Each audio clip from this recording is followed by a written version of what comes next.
Ah, the Iron Giant, an animated treasure that is loved and valued by many. And despite coming out relatively recently in 1999, which was actually 20 years ago, oh god, it's already become known as an animated classic. So much so that you commonly see it being referenced and parodied in other shows and films. I've also noticed it getting requested many times in the comment section, and most recently on Patreon too.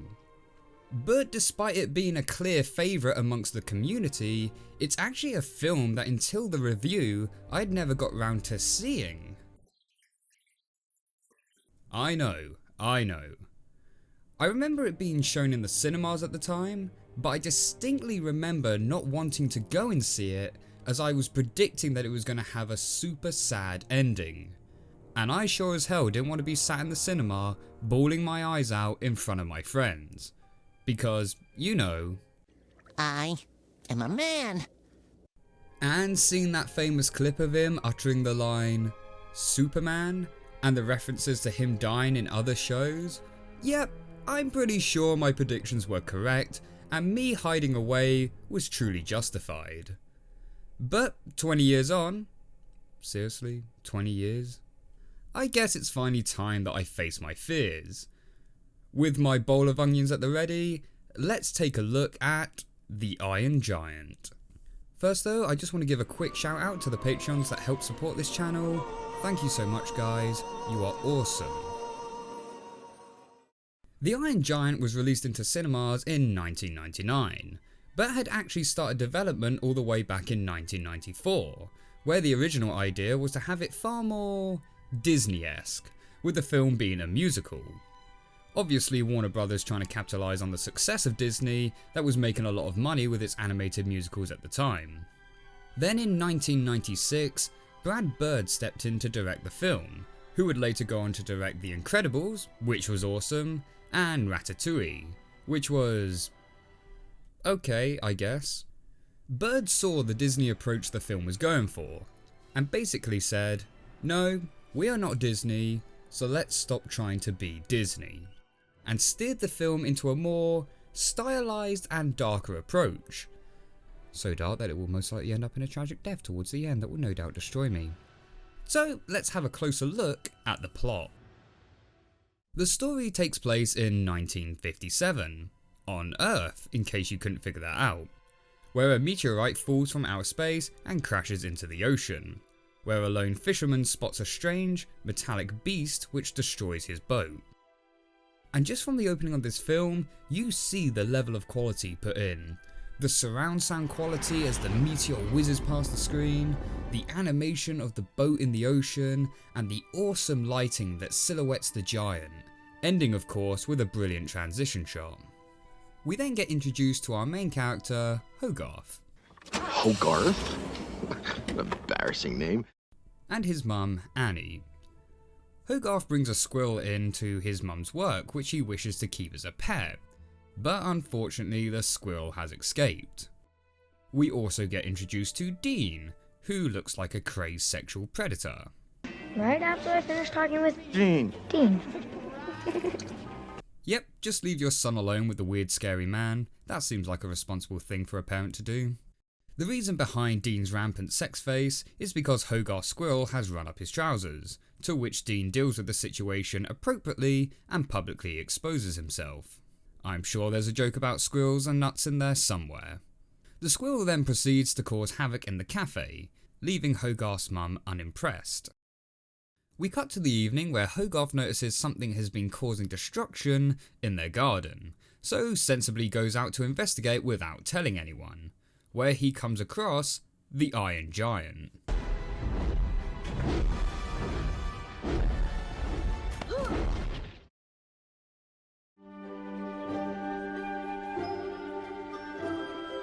Just kidding, he's not dead. The Iron Giant approaches a generator which he tries to eat, but ends up getting shocked and is knocked back into some pylons. Hogarth, feeling bad for the mechanical beast, finds an extremely convenient on and off lever, to which he is able to cut the power. Hogarth's mum then shows up, where he tries to tell her what happened. Yet for some reason she doesn't seem to believe him at all, despite, you know, the destruction of their garden and the destruction of the woods. Bitch. Word of the strange activity spreads around the school, yet no one believes Hogarth about the giant robot. Time to duck and cover, the bombs are coming down. Duck and cover. Oh, we know better than that, don't we, guys? The next day, people in the local area start to notice the Iron Man's destruction. I could have done this. I told you what. Oh, yeah. Strange invaders. Or, you know, it could be Dexter's termite, Timmy. The US government gets wind of the rumours and so send out one of their agents named Kent Mansley in order to investigate. Kent at first is very skeptical of the Iron Giant story, but soon changes his mind when he sees half of his car missing. I've got to say though, how exactly is the giant sneaking around like this? Every scene we've seen him in so far, he absolutely bellows through the woods just by simply walking. Yet here, he's able to sneak up on the agent's car, take a bite out of it, and get away. In broad daylight, without anyone seeing or hearing anything. Hogarth meanwhile manages to track the giant down, and it turns out the giant recognises that Hogarth was the one that saved him, and so the two quickly start forming a bond. Problems soon arise however, as the giant chews up a piece of railway track as a train is quickly approaching. But thanks to Hogarth's instructions, the Iron Giant is somehow able to put the destroyed pieces of track back together. So all is good and happy.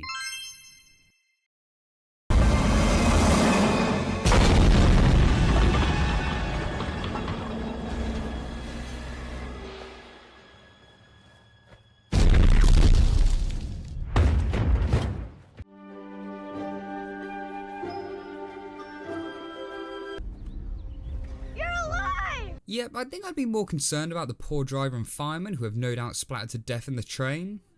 Fortunately for the giant though, he's able to recall all of his damaged parts together and manages to fix himself up. And somehow it seems the driver and fireman actually did survive, as they report the sighting of the giant creature to Agent Kent. After hearing the story, Agent Kent heads to the nearest phone, which wouldn't you believe is the very house Hogarth happens to live in. What a coincidence. Boy. Who's there, honey? Oh, hello there.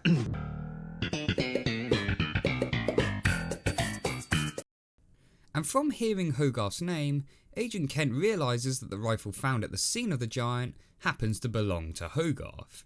Hogarth and the giant, meanwhile, begin to bond some more as Hogarth introduces him to Action Comics and the concept of heroes and villains.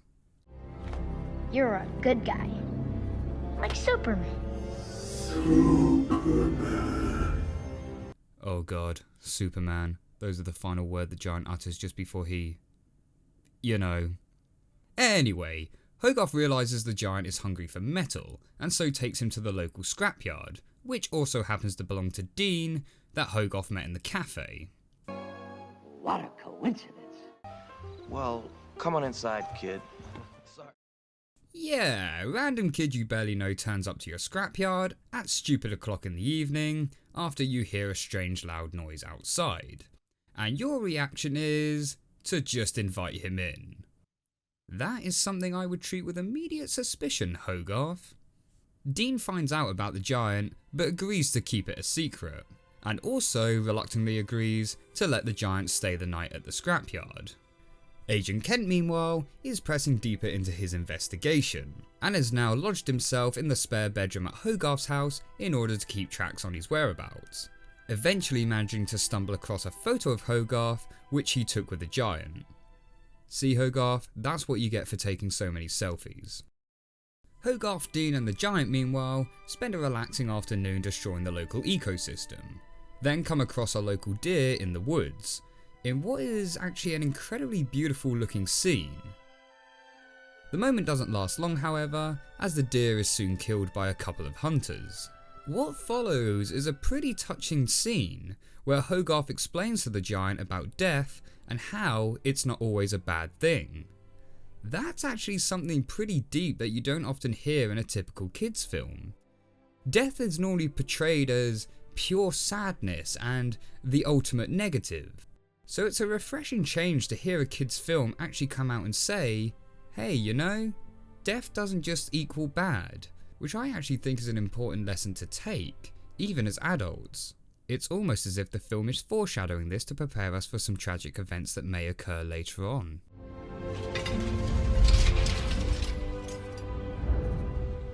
Souls don't die.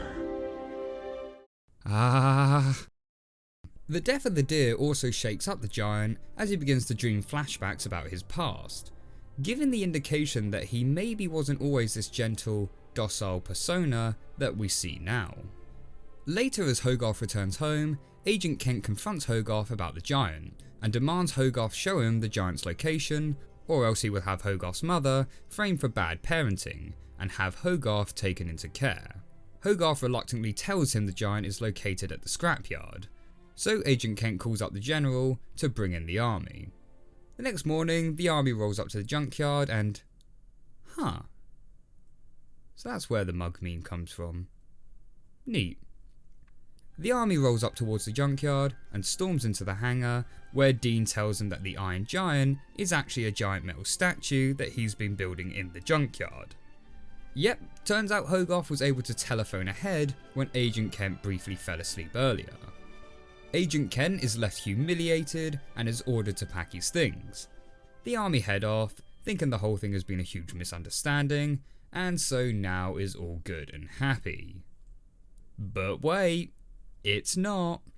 As later when Hogarth is playing pretend with the giant sees Hogarth's weapon, triggering him to revert back into his original battle mode. The moment only lasts briefly, but Dean sees the incident and tells the giant to leave as he's nothing more than a giant gun.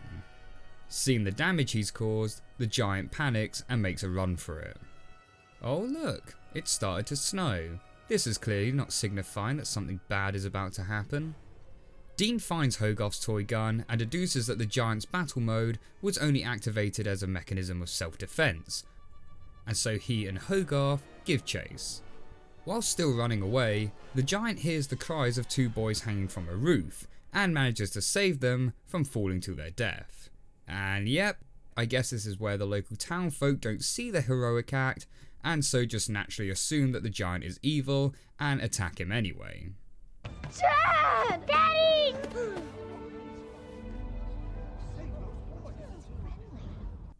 Oh, they don't.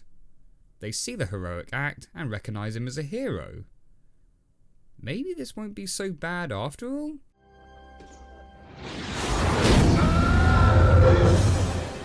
Nope, never mind. It looks like the army also saw the giant and have begun to immediately open fire.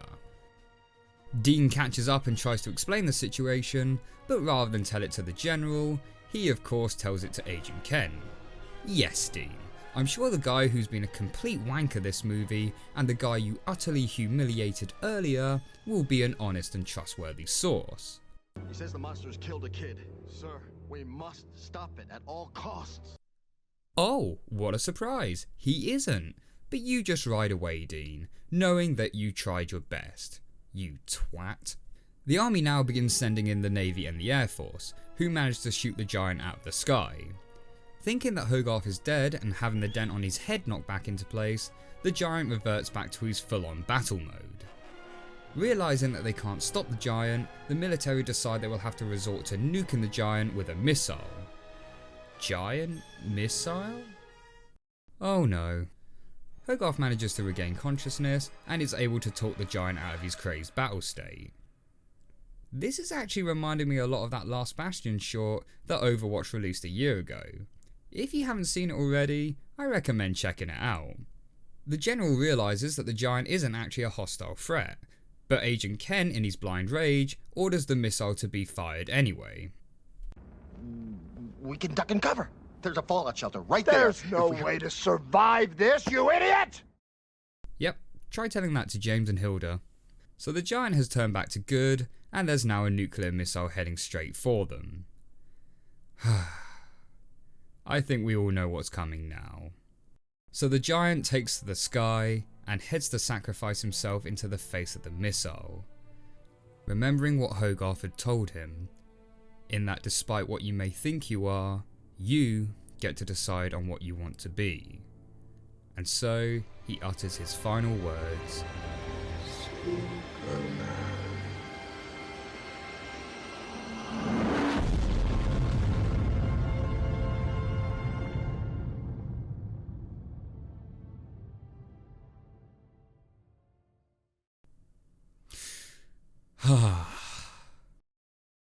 In the giant's honour, Dean constructs a statue which sits proudly in the town, remembering the noble sacrifice the giant made for everyone on that fateful day. And though the death of the giant was a true tragedy, knowing the lives that he saved brings a bittersweet feeling to the end of the film, demonstrating to us that death, though sad, is not always bad. And Hogarth is also given the only piece of the giant they managed to find, also showing us that a small part of the giant will always be with him. A truly bittersweet, beautiful ending to an emotional film.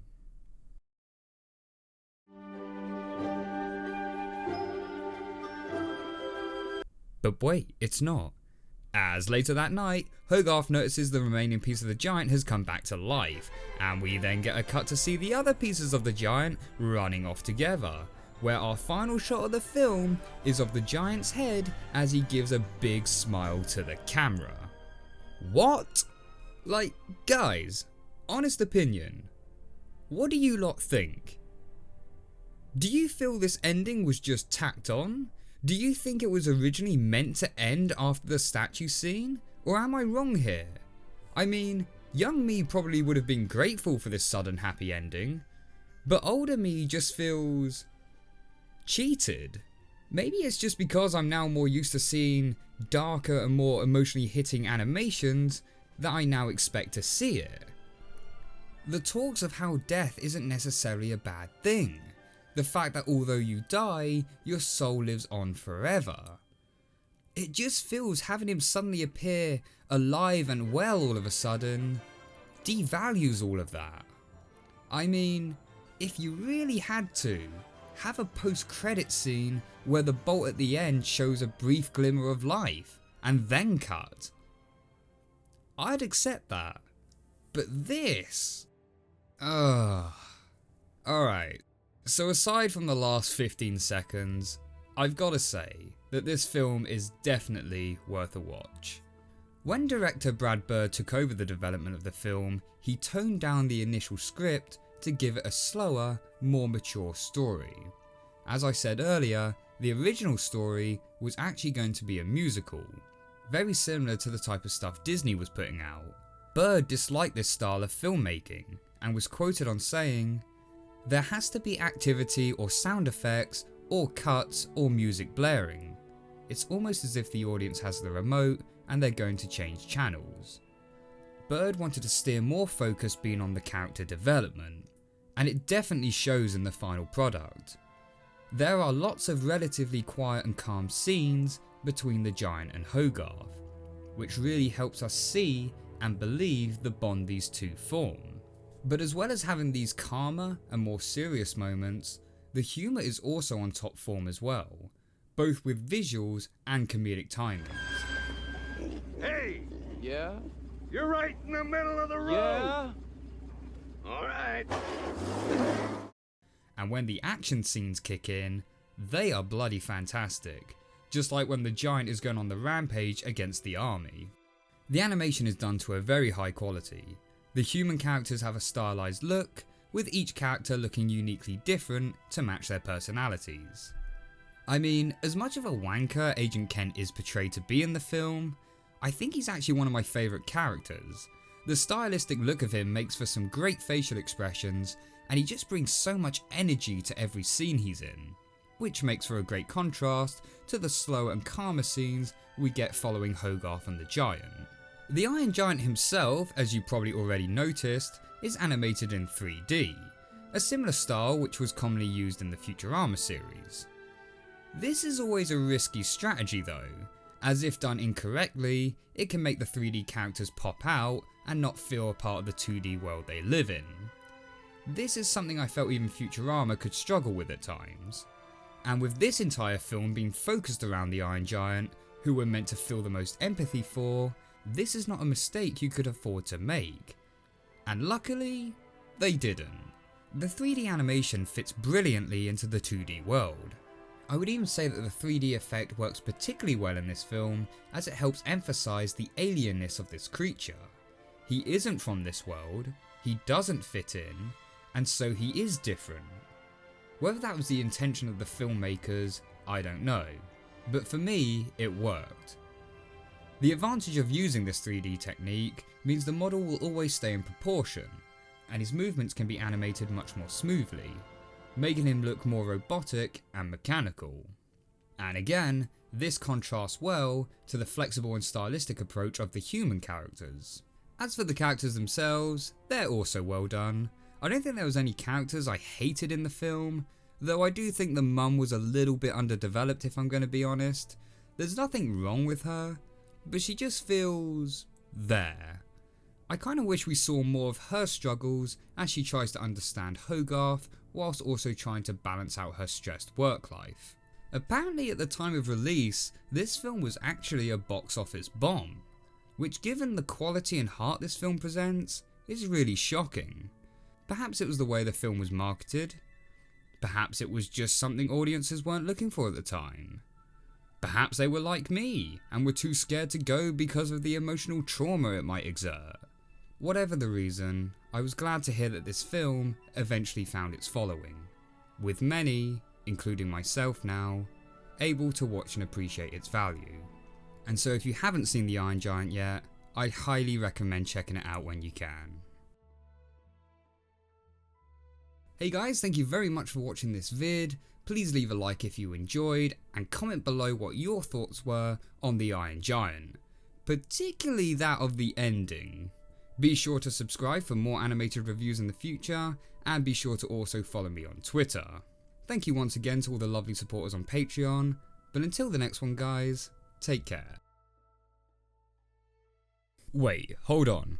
These two are both sad that a deer dies, when moments ago, they both probably killed hundreds of animals by draining a lake and flooding the woods, with showing no remorse whatsoever. I mean, look at this poor fish. Where's your sympathy for the fish? Not to mention the giant is eating people's livelihood, ruining the food storage, and throwing a car into the distance which probably killed someone or caused severe damage. You know what? Fuck it. These guys are both twats.